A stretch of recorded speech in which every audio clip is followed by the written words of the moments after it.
may apply. Now we're back with Rick Santorum, former senator from Pennsylvania. I want to talk quickly about North Korea and Iran. You saw what the president did today, which I thought was very important. I think China is very vulnerable with its currency, and China is very vulnerable with its banking system because a lot of it is basically supported by constant deficit spending. China has a massive debt.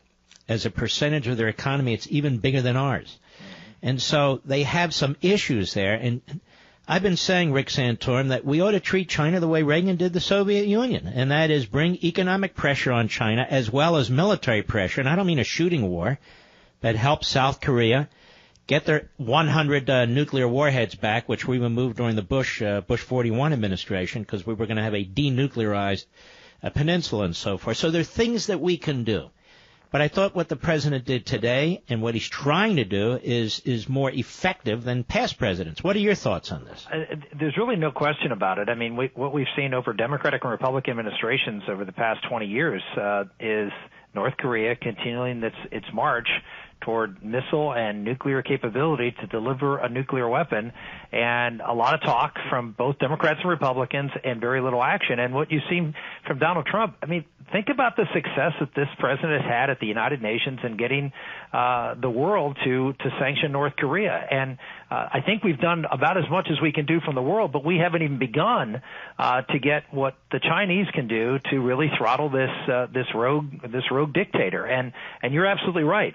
Short of some action against North Korea directly, whether overt or covert, the most effective way of dealing with North Korea is through China. And people have said that that Trump is bombastic and unpredictable and the like.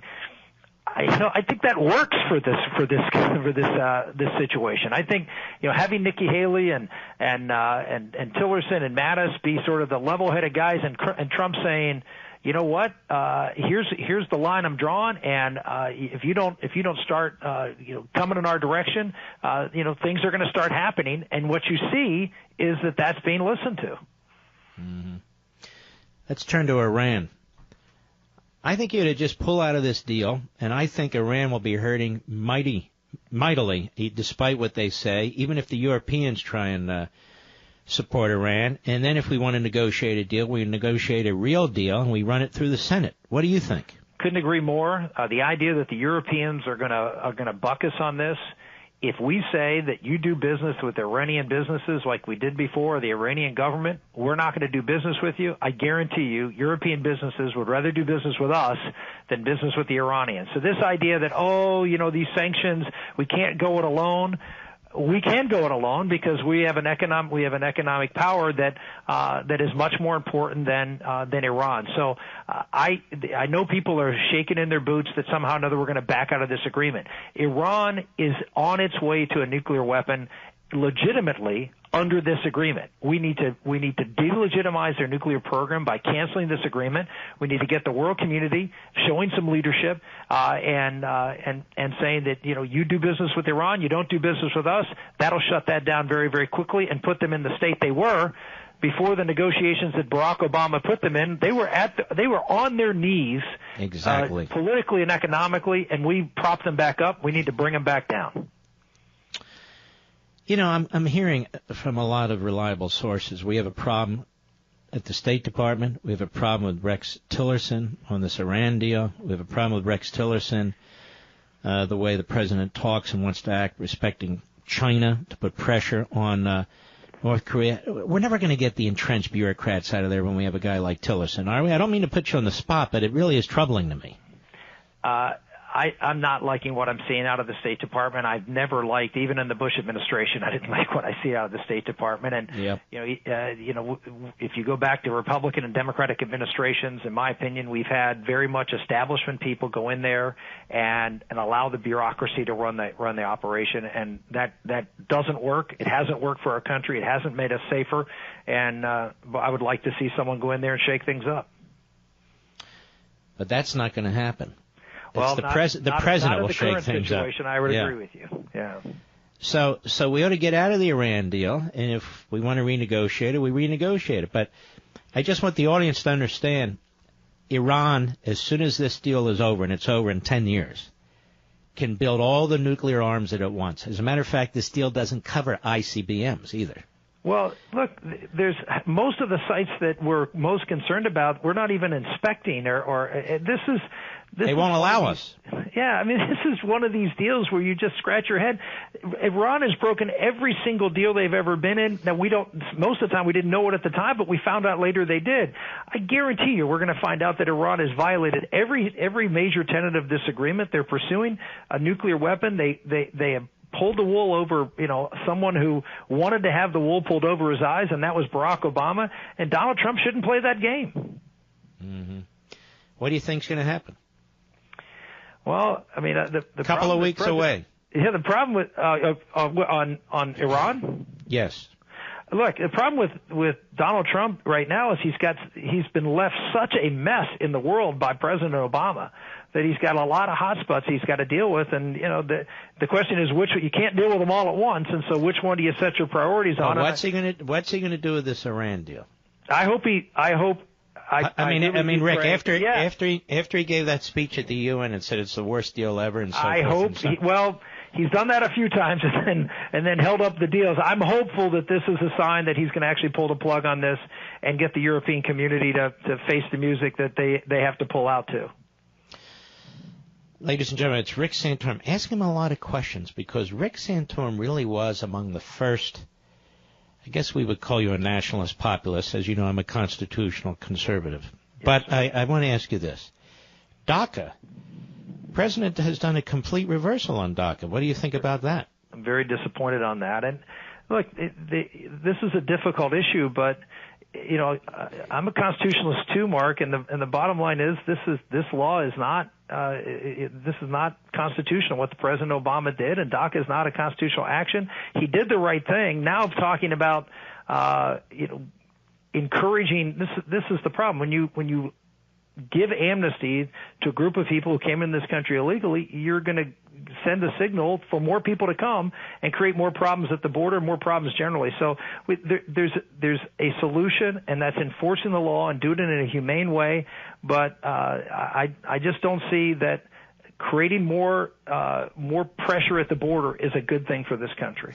And Rick, if you're not going to secure the border, this will go on over and over and over and over again like it has. Yeah, exactly. I mean, what do you mean it will? It has. I mean, this is why we're in the problem we had. I mean, going back to Ronald Reagan, love the man. I mean, I think he would probably admit that the 86 deal was not particularly a great deal. We were going to solve the problem with all this amnesty, and all we did was create a bigger problem because once people realize that if you hang here long enough, you'll get to be able to stay here and get your citizenship. There's no reason not to come. Well, there's even a bigger lesson from that because he insisted that Congress fund a much more aggressive border security, and they wouldn't fund it. And look, was it 2006 or 2007? The Republicans and Bush got a bill passed to 700 miles of physical fencing and walls and so forth and so on. I think they paid for some minuscule amount of it. The Democrats do this all the time, and the progressive Republicans do this all the time. To me, we're not talking DACA, we're not talking schmacka. Let's get that border secured. Then you want to talk to me, you'll talk to me. We've said from the very beginning, you have a secure border, then you have options available to you how to treat people who are in this country illegally. But as long as the border is not secure, then you cannot create an opportunity, an incentive for more people to come here because they will. I've got one more question for you, and it's this. What about the judges? The President's doing a good job on the judges, isn't he? Yeah, he is. And hopefully we'll have another Supreme Court justice picked here in the next year. I think we will, don't you? I do, and I think it could be a real as much as Gorsuch was the defining accomplishment so far as Trump. This will be even bigger. And I've talked to the president about this, and he's fully prepared to fill the shoes of whoever the next vacancy is with another Scalia, Gorsuch, Alito type conservative, and that will restore, at least for the time being, constitutional government again, which is this country's in sore need of. Let me circle back. We have a minute or two. These ideas in this so-called Graham-Cassidy bill, were you there at the beginning? Were you working on this? Yeah, as a matter of fact, the story, it's a true story. I mean, I was working with Mark Meadows and Raul Labrador at the Freedom Caucus on this idea way back when the bill was being debated in the House, and I ran into Lindsey Graham at a barbershop, and I thought, let me bounce it off Lindsey, because I always thought this was an agreement, this kind of proposal would attract moderate as well as conservative support. And I bounced it off Lindsey, and he loved it. So Mark Meadows, Rick Santorum, and Lindsey Graham started working on this thing about 6 months ago, and no one really paid much attention to us until about a week and a half ago. And all of a sudden, here we are. What do you think? Think it'll pass? I do. I think it's more likely than not right now to pass. And obviously a lot of things can change. The CBO score, Congressional Budget Office score that's going to come out next week. You know what they always do? The CBO does the same thing every time. They talk about the millions of people who are going to drop out, and they don't explain, no, it's millions of people who are going to voluntarily get the hell out from under Obamacare. Well, that's what they say. Yeah, people don't realize that, right, the majority of people they say are not going to be covered are people who they say are being covered only because they're forced to, or they pay a fine, so they don't want to pay the fine, so they buy insurance. That's not freedom in America. You shouldn't have to, pay a fine if you don't do something as basic as decide do you want to consume health care in a way that's different than what the federal government wants you to do. Well, Rick Santorum, it's been a pleasure. Good to hear from you again. So we'll talk, in another 2 years? No, come on. Well, call me. Have me back on. I'd love to be on your show. I listen. It's nice what about meeting you? I mean, come on now. Oh, I never get out of the bunker. Forget it. Hey, that's right. You don't.